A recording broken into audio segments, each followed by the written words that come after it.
بحث شروع کر دی تو نمرود کا مقصد پورا ہو جائے گا اور لوگوں کو غلط رخ پر ڈال کر اصل معاملے کو الجھا دے گا۔ اس طرح میرا نیک مقصد پورا نہ ہو سکے گا اور حق کی تبلیغ کے سلسلے میں بھری محفل میں نمرود کو لاجواب کرنے کا موقع ہاتھ سے جاتا رہے گا، کیونکہ بحث و مباحثہ اور جدل و مناظرہ میرا اصل مقصد نہیں ہے، بلکہ لوگوں کے دل و دماغ میں ایک اللہ کا یقین پیدا کرنا میرا ایک ہی مقصد ہے۔ اس لیے انہوں نے اس دلیل کو نظر انداز کر کے سمجھنے کا ایک دوسرا طریقہ اپنایا اور ایسی دلیل پیش کی جسے صبح و شام ہر آدمی آنکھوں سے دیکھتا اور بغیر کسی منطقی دلیل کے دن و رات کی زندگی میں اسے دوچار ہوتا رہتا ہے۔ حضرت ابراہیم علیہ السلام نے فرمایا، میں اس ہستی کو اللہ کہتا ہوں جو ہر دن سورج کو پورب سے لاتا اور مغرب کی طرف لے جاتا ہے۔ بس اگر تو بھی اسی طرح خدائی کا دعویٰ کرتا ہے تو اس کے خلاف سورج کو مغرب سے نکال اور مشرق میں چھپا۔ یہ سن کر نمرود گھبرا گیا اور اس سے کوئی جواب نہ بن پڑا، اور اس طرح حضرت ابراہیم علیہ السلام کی زبان سے نمرود پر اللہ کی حجت پوری ہوئی۔ نمرود اس دلیل سے گھبرایا کیوں اور اس کے پاس اس کے مقابلے میں غلط سمجھنے کی گنجائش کیوں نہ رہی؟ یا اس لیے کہ حضرت ابراہیم علیہ السلام کی دلیل کا حاصل یہ تھا کہ میں ایک ایسی ہستی کو اللہ مانتا ہوں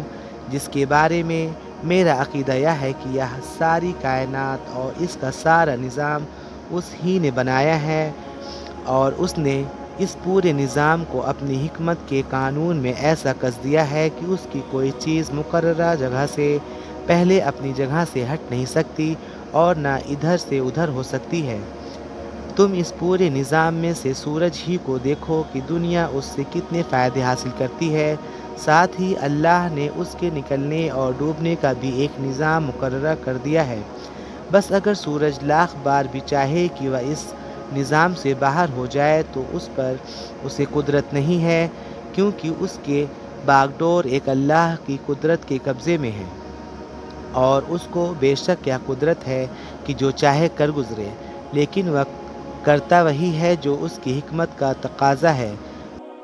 اس لیے اب نمرود کے لیے تین ہی شکلیں جواب دینے کی ہو سکتی تھیں، یا وہ یا کہے کہ مجھے سورج پر پوری قدرت حاصل ہے اور میں نے بھی یہ سارا نظام بنایا ہے، مگر اس نے یہ جواب اس لیے نہیں دیا کہ وہ خود اس کا قائل نہیں تھا کہ یہ ساری کائنات اس نے بنائی ہے اور سورج کی حرکت اس کی قدرت کے قبضے میں ہے، بلکہ وہ تو خود کو اپنی رعایا کا رب اور دیوتا کہلاتا تھا، اور بس پوری شکل یہی تھی کہ وہ کہتا میں اس دنیا کو کسی کی پیدا کی ہوئی نہیں مانتا، اور سورج تو مستقل خود دیوتا ہے، اس کے اختیار میں خود بہت کچھ ہے۔ مگر اس نے یہ بھی اس لیے نہ کہا کہ اگر وہ ایسا کہتا تو حضرت ابراہیم علیہ السلام کا وہی اعتراض سامنے آ جاتا جو انہوں نے سب کے سامنے سورج کے رب ہونے کے خلاف اٹھایا تھا، کہ اگر وہ رب ہے تو عبادت کرنے والوں اور پجاریوں سے زیادہ اس پر معبود اور دیوتاؤں میں تبدیلیاں اور فنا کے اسرار کیوں موجود ہیں؟ رب کو فنا اور تبدیلی سے کیا واسطہ، اور کیا اس کی قدرت میں یہ ہے کہ اگر وہ چاہے تو مقررہ وقت سے پہلے یا بعد نکلے یا ڈوب جائے؟ تیسری شکل یہ تھی کہ حضرت ابراہیم علیہ السلام کے چیلنج کو قبول کر لیتا اور مغرب سے نکال کر دکھا دیتا، مگر نمرود چونکہ ان تینوں شکلوں میں سے کسی شکل میں جواب دینے کی قدرت نہ رکھتا تھا، اس لیے پریشان اور لاجواب ہو جانے کے علاوہ اس کے پاس کوئی دوسرا راستہ ہی نہیں بچا۔ غرض حضرت ابراہیم علیہ السلام نے سب سے پہلے اپنے والد آزر سے اسلام کے سلسلے کی بات کہی، حق کا پیغام سنایا اور سیدھا راستہ دکھلایا۔ اس کے بعد عام لوگوں کو اور سب لوگوں کے سامنے حق کو مان لینے کے لیے فطرت کے بہترین اصول اور دلیل پیش کیے، نرمی سے، میٹھی باتوں سے، مگر مضبوط اور روشن حجت و دلیل کے ساتھ ان پر حق کو واضح کیا، اور سب سے آخر میں بادشاہ نمرود سے مناظرہ کیا اور اس پر روشن کر دیا کہ رب ہونے اور معبود ہونے کا حق صرف ایک اللہ ہی کے لیے ہے، سب سے مناسب ہے، اور بڑے سے بڑے شہنشاہ کو بھی یہ حق نہیں ہے کہ وہ اس کی برابری کا دعویٰ کرے، کیونکہ وہ اور کل دنیا اسی کی مخلوق ہے، اور وجود و آدم کے قید و بند میں گرفتار، مگر اس کے باوجود کہ بادشاہ آزر اور عام لوگ حضرت ابراہیم علیہ السلام کی دلیلوں سے لاجواب ہوتے اور دلوں میں قائل، بلکہ بتوں کے واقعے میں تو زبان سے اقرار کرنا پڑا کہ حضرت ابراہیم علیہ السلام جو کچھ کہتا ہے وہی حق ہے اور وہی صحیح و درست، پھر بھی ان میں سے کسی نے سیدھے راستے کو نہ اپنایا اور حق قبول کرنے سے بچتے رہے، اور اتنا ہی نہیں بلکہ اس کے خلاف اپنی ندامت اور ذلت سے متاثر ہو کر بہت زیادہ غیظ و غضب میں آ گئے، اور بادشاہ سے رعایت تک سب نے ایک ہو کر فیصلہ کر لیا کہ دیوتاؤں کی توہین اور باپ دادا کے دین کی مخالفت میں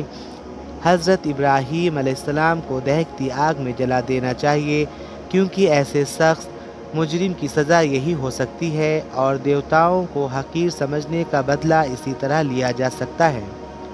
اس مرحلے پر پہنچ کر حضرت ابراہیم علیہ السلام کی جد و جہد کا معاملہ کھلا ہو گیا، اور اب دلیلوں کی طاقت کے مقابلے میں مادی طاقت و سطوت نے مظاہرہ شروع کر دیا۔ باپ اس کا دشمن، لوگ اس کے مخالف، اور وقت کا بادشاہ اسے پریشان کرنے کو تیار۔ ایک ہستی اور چاروں اور مخالفت کی آواز، دشمنی کے نعرے اور نفرت و حقارت کے ساتھ کا بدلہ اور خوفناک سزا کے ارادے۔ ایسے وقت میں اس کی مدد کون کرے اور اس کی حمایت کا سامان کیسے جٹے؟ مگر حضرت ابراہیم علیہ السلام کو نہ اس کی پرواہ تھی اور نہ اس کا ڈر۔ وہ اسی طرح بے خوف و خطر اور ملامت کرنے والوں کی ملامت سے بے نیاز حق کے اعلان میں مست اور رشد و ہدایت کی دعوت میں لگے ہوئے تھے۔ البتہ ایسے نازک وقت میں جب تمام مادی سہارے ختم، دنیاوی اسباب ناپید اور حمایت و نصرت کے ظاہری اسباب مفقود ہو چکے تھے، حضرت ابراہیم علیہ السلام کو اس وقت بھی ایک ایسا بڑا زبردست سہارا موجود تھا جس کو تمام سہاروں کا سہارا اور تمام مادوں کا مدد کرنے والا کہا جاتا ہے،